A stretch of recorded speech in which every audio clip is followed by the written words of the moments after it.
في موضع آخر يا أيها الذين آمنوا ادخلوا في السلم كافة ولا تتبعوا خطوات الشيطان إنه لكم عدو مبين. عافیت چاہو تو آؤ دامن اسلام میں، عافیت چاہو تو آؤ دامن اسلام میں، یہ وہ دریا ہے کہ جس میں ڈوبتا کوئی نہیں، یہ وہ دریا ہے کہ جس میں ڈوبتا کوئی نہیں۔ جناب صدر باوقار، اس تاریخی اسٹیج اور نشست کے فاضل صدر، میرے محترم اور مخلص دوست جناب ڈاکٹر عبدالحلیم بن بسم اللہ المدنی حفظہ اللہ و تولہ صاحب، اسٹیج پر جلوہ افروز، موقر، محترم، محتشم اور باوقار افاضل علماء، سیاسی اور سماجی حضرات، محترم سامعین، عفت مآب ماؤں اور بہنوں، سب سے پہلے اللہ رب العالمین کا شکریہ ادا کرتا ہوں کہ جس نے مجھے اس تاریخی نشست، اس تاریخی پروگرام میں آنے کا موقع عنایت کیا، توفیق دی۔ بعدہ میں شکریہ ادا کرتا ہوں اس اسٹیج اور اس ادارہ کلیہ بدریہ مبارک العمیری للبنات کے روح رواں برادر فاضل، مخلص اور محترم دوست جناب مولانا محمد اطہر بن عبد الرحیم المدنی حفظہ اللہ و تولہ،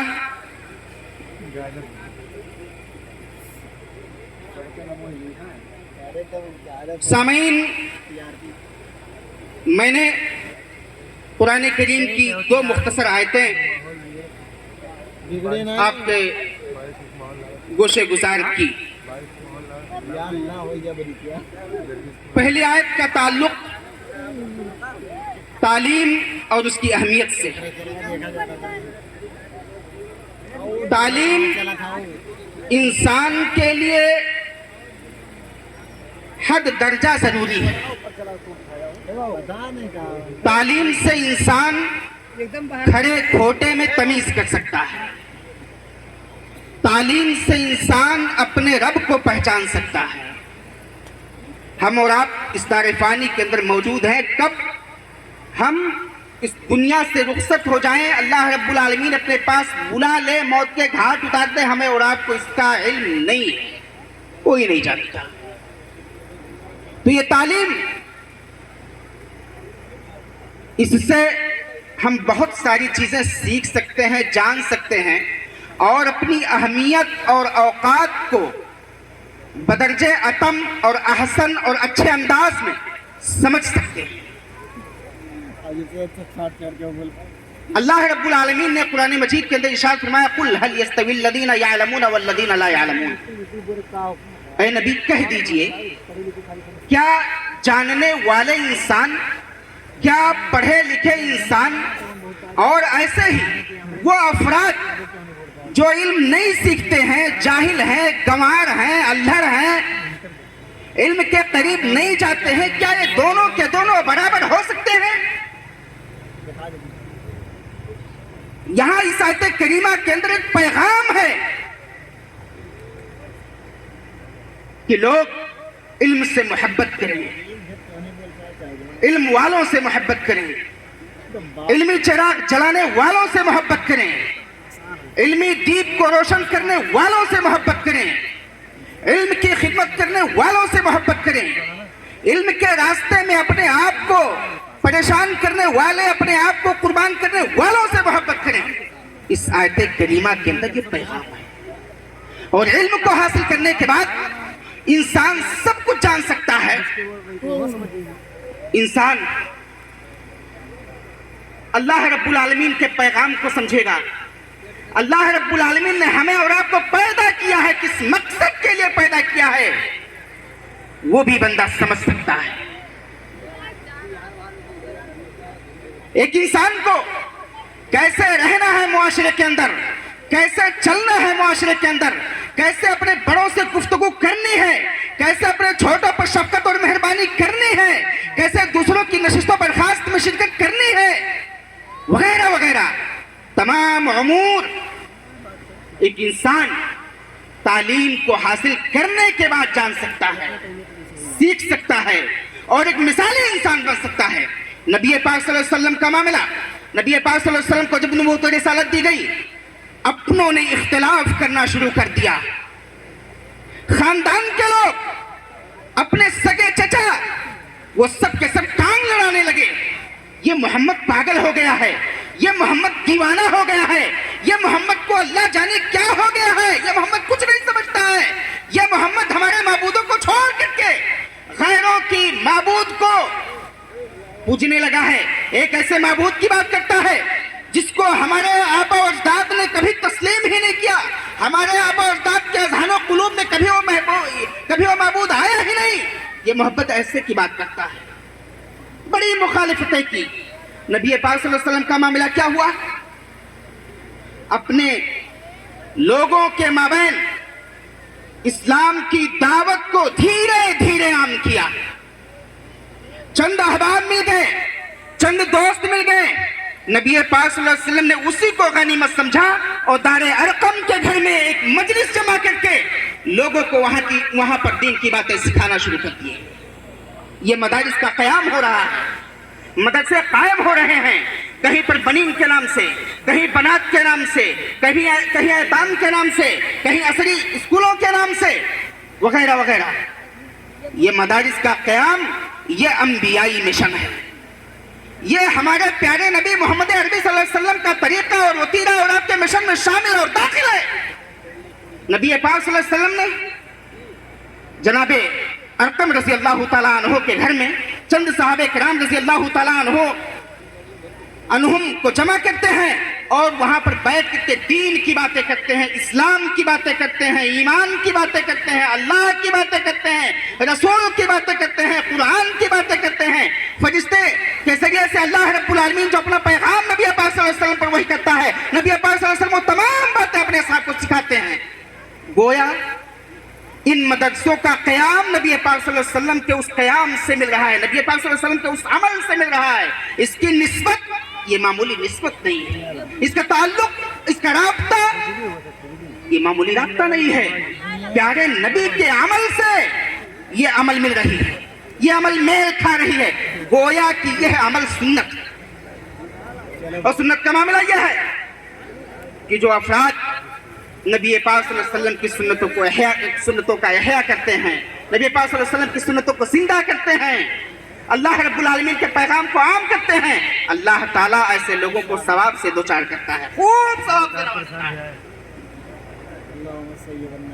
نبی پاک صلی اللہ علیہ وسلم نے دار ارقم میں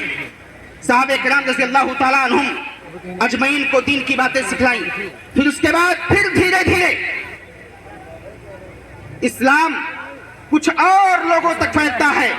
لیکن معاملہ یہ ہوتا ہے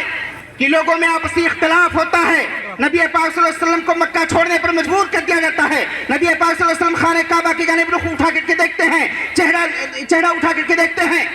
اور انتہائی تعجب سے، انتہائی حیرت سے، انتہائی پریشانی کے عالم میں ڈوب کر کے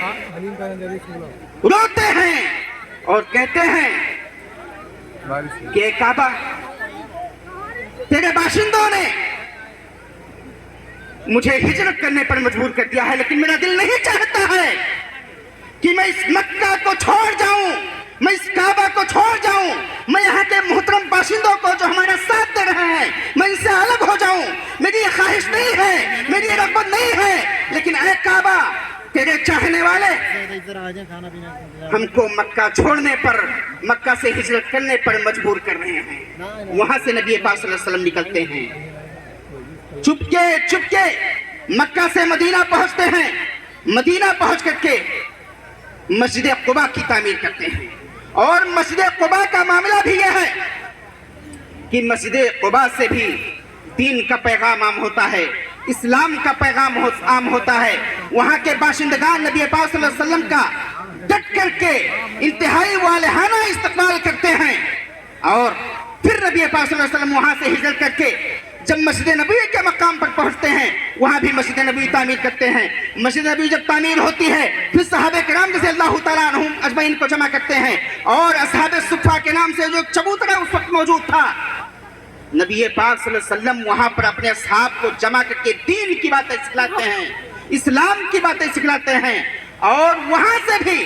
اسلام کا پیغام، دین کے احکام، دین کے مسائل کو نبی پاک صلی اللہ علیہ وسلم عام کرتے ہیں۔ گویا نبی پاک صلی اللہ علیہ وسلم کی زندگی کا مقصد تھا کہ اسلام عام ہو جائے، اسلام کا پیغام عام ہو جائے، لوگ اسلام کو سمجھنے والے بن جائیں، لوگ ایک اللہ کو پوجنے والے بن جائیں، لوگ ایک اللہ کی عبادت کرنے والے بن جائیں، لوگ ایک اللہ کو جاننے والے بن جائیں، لوگوں کو یہ یقین ہو جائے کہ وہ اللہ ہمارا خالق ہے، وہ اللہ ہمارا مالک ہے، وہ اللہ ہمارا رازق ہے، اسی نے ہم کو پیدا کیا ہے، اور وہ اللہ ایک معمولی مدت کے بعد جب چاہے گا تو ہمیں اس دنیا سے ختم کر سکتا ہے۔ نبی پاک صلی اللہ علیہ وسلم نے دین کے پیغام کو خوب عام کیا۔ آپ صلی اللہ علیہ وسلم پر اللہ رب العالمین نے جبریل علیہ السلام کے واسطے سے قرآن کو اتارا۔ نبی پاک صلی اللہ علیہ وسلم اپنے صحابہ کرام رضی اللہ تعالیٰ عنہم اجمعین کے سامنے قرآن پڑھتے تھے، قرآن کے اسرار و رموز کو بھی بیان کرتے تھے، ساری باتیں نبی پاک صلی اللہ علیہ وسلم اپنے اصحاب کو سکھلاتے تھے۔ یہاں یہ درس ہے، یہ سبق ہے کہ ہمیں اور آپ کو اسلام کے تئیں بیدار ہونا چاہیے، تعلیم کے تئیں بیدار ہونا چاہیے، اپنے بچوں کے تئیں مخلص ہونا چاہیے۔ اللہ رب العالمین کا ایک پیغام،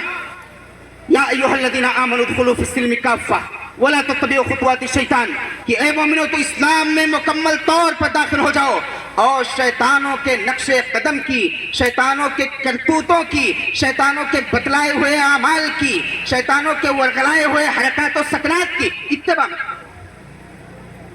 یعنی یہاں بھی اللہ رب العالمین نے مومنین سے خطاب کر کے یہ پیغام دے دیا ہے کہ ایک مومن کو ہر حال میں اللہ رب العالمین کو جاننا چاہیے، توحید کو جاننا چاہیے، عقیدہ کو سمجھنا چاہیے، فقہ کو جاننا چاہیے، قرآن کے اسرار و رموز کو جاننا چاہیے، احادیث کی باتوں کو جاننا چاہیے، نبی پاک صلی اللہ علیہ وسلم کی سنتوں کو بھی جاننا اور سمجھنا چاہیے۔ یہ مدارس قائم ہو رہے ہیں، ہمیں اور آپ کو چاہیے کہ ان مدارس کا ہم ہر مقام پر، ہر گام ساتھ دیں، ان کے تئیں مخلص ہو، ان کے چلانے والوں کے تئیں ہم اور آپ مخلص ہوں، اور ایسے مدارس جو بچیوں کے تئیں خاص ہوں، ہمارا اور آپ کا شیوا اور وتیرہ ہونا چاہیے کہ ہم ایسے مدارس میں اپنی بچیوں کو پڑھنے کے لیے بھیجیں، کیونکہ آج معاشرے کا حال بڑا گھناؤنا اور بگڑا ہوا ہے۔ ہمارے معاشرے کے اندر فساد پر فساد ہو رہا ہے، ہمارے گھر اجڑ رہے ہیں، ہماری بہنوں اور بیٹیوں کی عزت و ناموس کے ساتھ کھلواڑ کیا جا رہا ہے، لیکن ہمارا اور آپ کا معاملہ ہے کہ ہم کان پر کان دھرے سوتے ہیں، ہم مست ہیں، ہم کچھ نہیں سمجھتے ہیں کہ ہمارے گھروں کو اجاڑنے کی لوگ فکر کر رہے ہیں، کہیں لب جہاد کے نام پر، کہیں عشق و عاشقی کے نام پر، کہیں محبت کے نام پر، کہیں ارتداد کے فطرے رونما ہو رہے ہیں، لیکن ہم اور آپ کچھ نہیں سمجھ رہے ہیں۔ ہمیں اور آپ کو سمجھنا چاہیے کہ اللہ رب العالمین کے جناب میں جب ہماری اور آپ کی پیشی ہوگی، اللہ رب العالمین سوال و جواب کرے گا، تو وہاں صرف یہ نہیں پوچھے گا کہ مولانا آپ نے کیا کیا اور کیا نہیں کیا، یہ نہیں پوچھا جائے گا، بلکہ اس کے ساتھ ساتھ آپ اگر گھر کے ایک ذمہ دار ہیں، ایک گارجن ہیں، تو اس گارجن سے اس کے گھر کے تعلق سے سوال کیا جائے گا، ایک باپ سے اس کے بیٹے اور بیٹیوں کے تعلق سے سوال کیا جائے گا، ایک ماں سے اس کے بچوں کے تعلق سے سوال کیا جائے گا، ایک حاکم سے اس کی رعایا کے تعلق سے سوال کیا جائے گا، ایک مولوی سے اس کے شاگردوں کے تعلق سے بھی پوچھا جائے گا کہ تم کو ہم نے علم دیا تھا، تمہارے پاس علم تھا،